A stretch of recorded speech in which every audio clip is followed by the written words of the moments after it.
Tu es perdu, Nick. Cette femme que tu vois à l'écran va être exécutée dans moins de 24 heures avec la possibilité d'avoir une caméra devant elle. Voilà ce qu'elle a dit. J'ai perdu ma vie à cause de ça. Je n'ai même pas eu droit à un procès équitable. Je n'ai même pas eu droit à une enquête équitable ou quoi que ce soit. Je n'ai même pas pu faire appel, n'est-ce pas? Vous m'avez saboté, la société, ainsi que les flics et le système. Une femme violée a été exécutée? Il n'est pas rare qu'un criminel jure 1000 fois qu'il est innocent, même si les preuves montrent le contraire. Cependant, cette femme n'est pas une criminelle ordinaire. Son cas, le procès qui a suivi, le rôle de la presse et la condamnation qui lui est tombée dessus continuent de susciter un débat inconfortable. Mais ne nous précipitons pas. Y a-t-il eu des négligences dans la façon dont elle a été jugée? Parce que beaucoup soutiennent qu'une grave erreur a été commise en l'exécutant, même si elle a assassiné cette personne. Je vous invite à nous plonger dans l'affaire. Entrons dans ce dossier en nous appuyant sur plusieurs déclarations qu'elle a faites devant les caméras. Bienvenue dans l'affaire d'Aileen Wuornos, la tueuse en série la plus célèbre des États-Unis. À la fin de la vidéo, vous serez invité à tirer vos propres conclusions. Si vous voulez plus de vidéos basées sur les déclarations de criminels, écrivez « témoignage » en commentaire. Si plus de 500 personnes commentent « témoignage », nous ferons une deuxième partie où vous pourrez aussi proposer des noms. Commençons!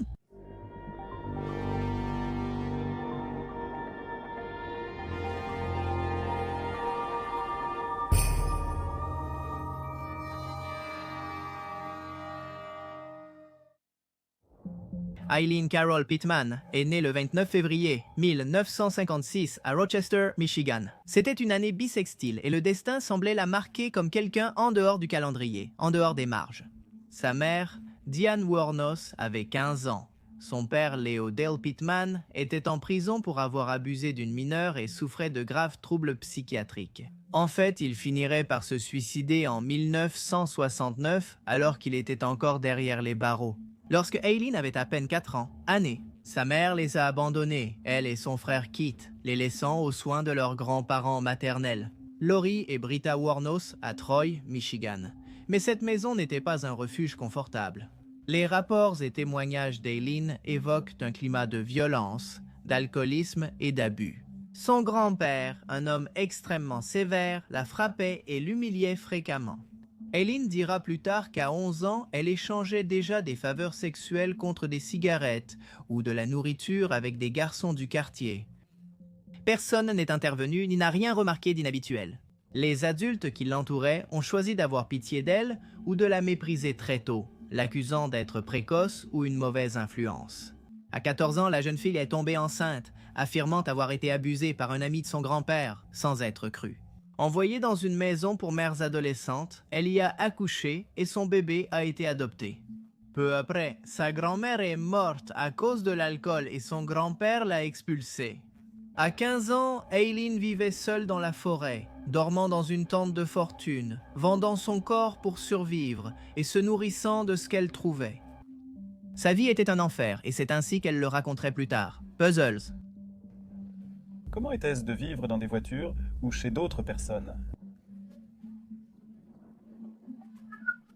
Oui? Je veux dire, vous savez, dormir dans la neige, enfin dormir par temps de neige, dans un véhicule posé sur des parpaings.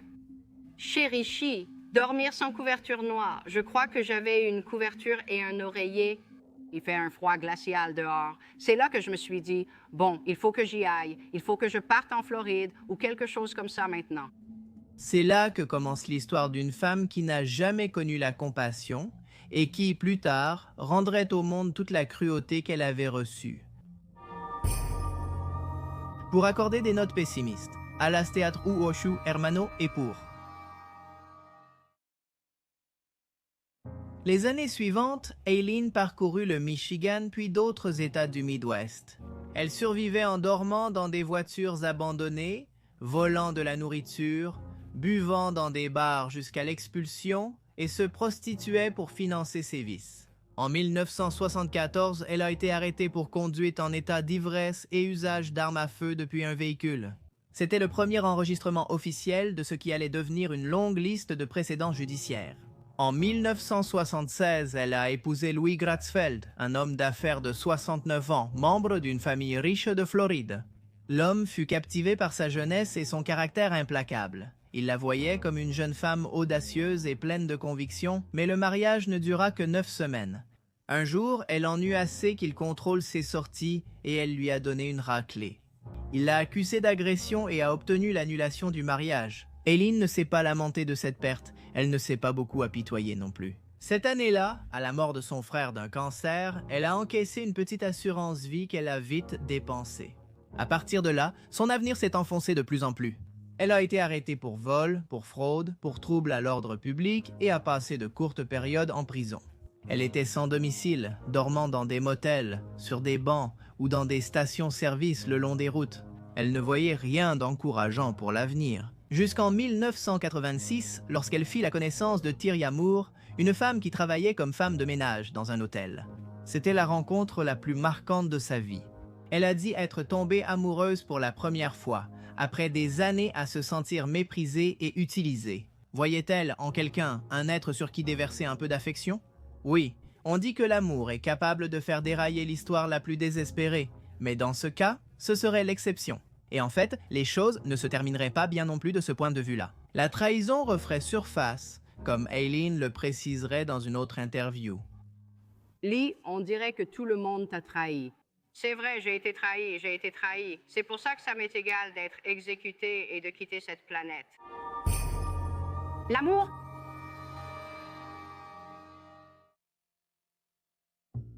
Tyria et Aileen se sont rencontrés dans un bar gay à Daytona Beach. L'attirance fut immédiate. Pour la première fois, Aileen trouva chez Tyria un semblant de réconfort. Elles ont vécu ensemble pendant près de 4 ans dans la pauvreté, déménageant constamment entre des motels, des parcs de caravanes et des refuges. Aileen se prostituait sur les routes de Floride. Pour subvenir à leurs besoins, Tyria travaillait de façon sporadique, mais elle dépendait presque entièrement de l'argent qu'Aileen rapportait. La relation était intense, violente et codépendante. Elles s'aimaient et se blessaient autant. Les témoins se rappellent des disputes, de la jalousie, des réconciliations et aussi des instants de tendresse. Dans cet amour contradictoire se mêlaient le besoin et le désespoir. Aileen ferait n'importe quoi pour ne pas la perdre. C'étaient 2 personnes brisées qui, par moments, parvenaient à faire s'emboîter ces arêtes abîmées que d'autres avaient méprisées, Ben, mais aussi à cause des addictions et d'une santé mentale en net déclin. Ils vivaient de micro-enfers qu'ils traversaient avec férocité et sans but précis. N'importe qui aurait dit qu'elles étaient destinées à mal finir, et ils n'auraient pas eu tort. La trahison.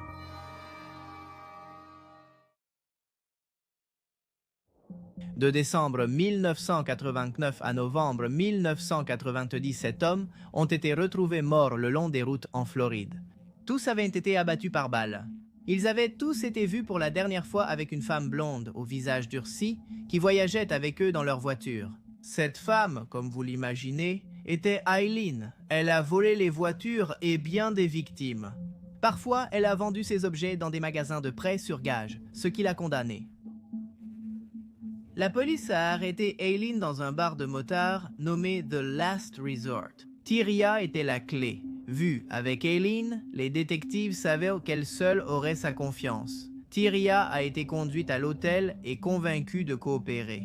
Sous surveillance policière, elle a appelé plusieurs fois Aileen, la suppliant d'avouer pour lui éviter la prison. Les conversations ont été enregistrées. Après plusieurs tentatives, Aileen a cédé, elle a admis les meurtres et a assumé toute la responsabilité. C'était un acte d'abandon, mais aussi le coup final. Aileen avait été trahie par la seule personne en qui elle avait confiance, Haïté. Après son incarcération, Aileen a affirmé avoir agi en légitime défense. Selon elle, les hommes avaient tenté de l'agresser lors de leur rencontre. Dans le cas de Richard Mallory, il existe des antécédents qui compliquent la ligne morale. Il avait été condamné pour tentative de viol des années auparavant. Cependant, cette information n'a pas été utilisée lors du procès et le jury n'y a jamais eu accès, ce qui aurait peut-être apporté de nouvelles nuances à l'affaire. Selon Aileen, tout a été orchestré pour la couler sans aucune pitié. Peut-être que tu es juste née mauvaise. Je ne sais pas pour toi. Je te le dis, mec. Non, je ne suis pas née mauvaise. Vous avez compris, Sam Turn, je te le dis, ils mentent. Ils vous ont tellement menti à tous. Et c'est ainsi que notre histoire revient au début.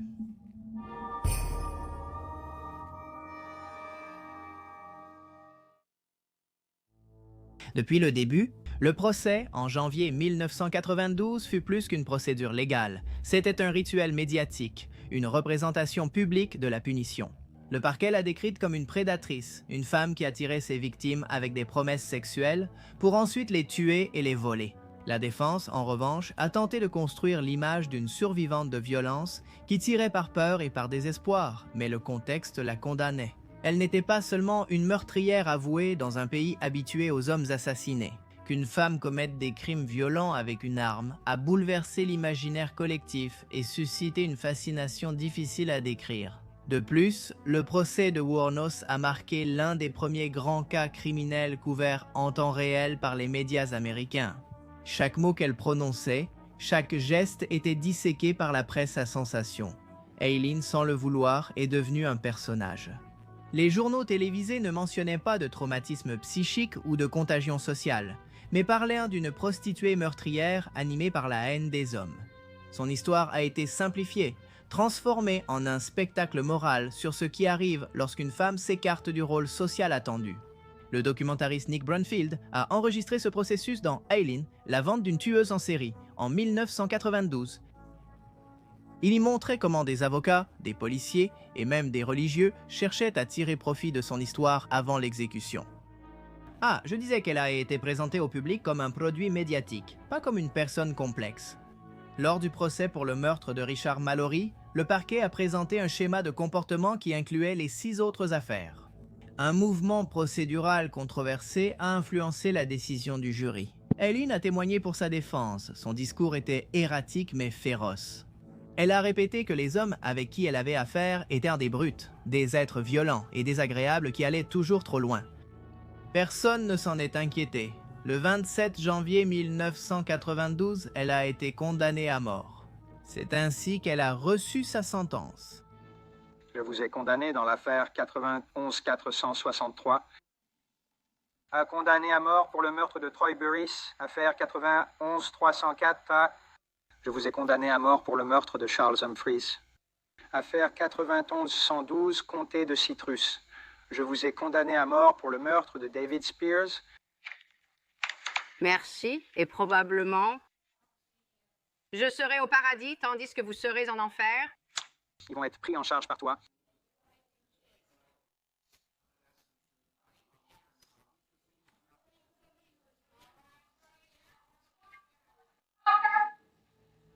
Toute l'attention reçue a contribué à faire d'Aileen un mythe.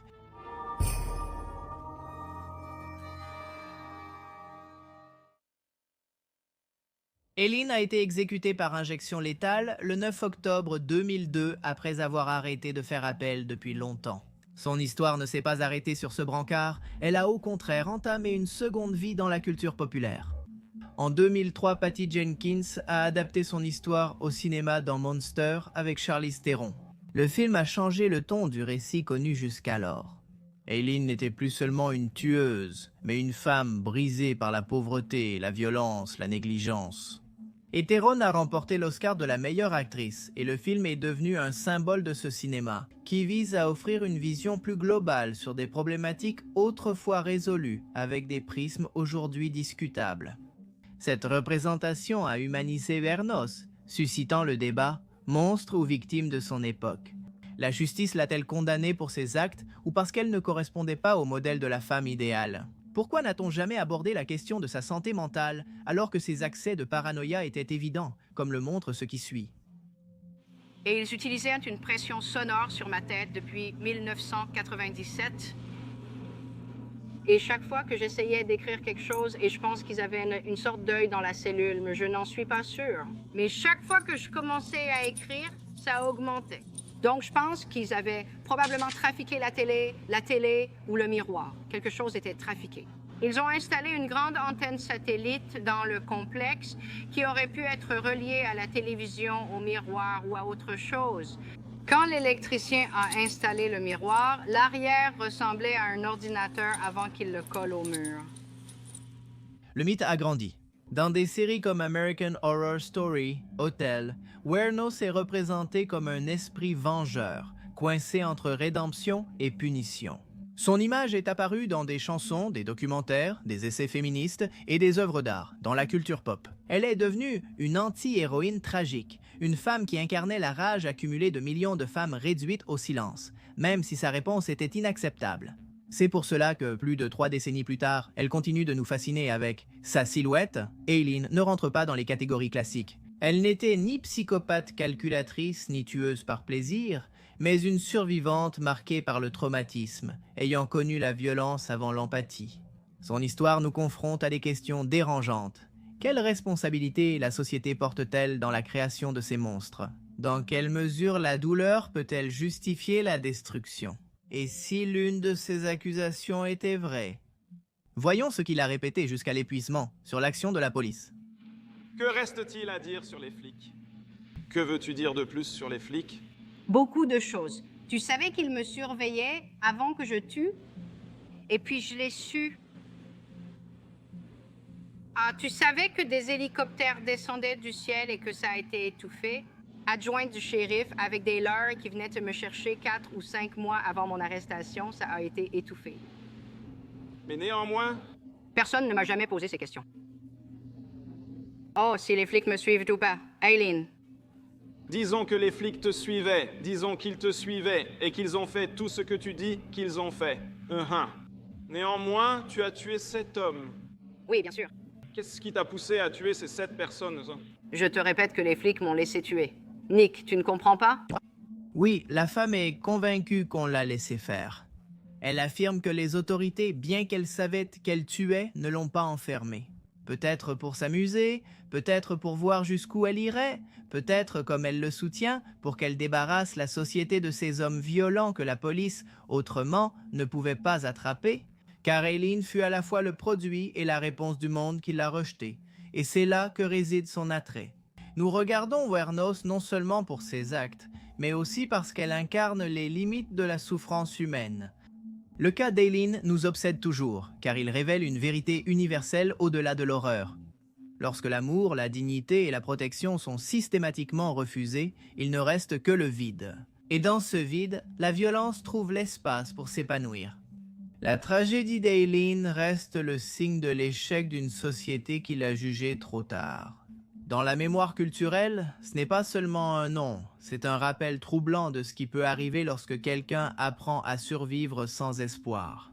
Au début de la vidéo, nous l'avons vu en colère, criant. Mais lorsque cette interview qu'on lui a faite un jour avant son exécution a commencé, Aileen était calme. L'intervieweur a d'abord demandé comment elle se sentait, sachant qu'elle mourrait dans 24 heures. Ses paroles étaient concises, et il n'y avait aucune hésitation. Elle se sentait résignée à ce qui devait arriver. Enfin, elle avait accepté son destin. Tu sais, je me demande juste comment tu vas être, tu sais, demain matin à 9h30. Tu es prêt? Je suis prête, ça va. Je suis d'accord avec ça. Ça va. Dieu sera là, Jésus-Christ sera là, tous les anges et tout le reste. Et tu sais, quoi qu'il y ait après, je pense que ce sera plus comme Star Trek. Ils vont me téléporter dans un vaisseau spatial, puis je pars recoloniser une autre planète ou autre, mais c'est ce qu'il y a au-delà. Je sais que ce sera bien parce que je n'ai pas fait tout ce qu'ils disent. J'ai fait ce qu'il fallait. Et j'ai aussi sauvé beaucoup de gens d'être blessés, violés et tués.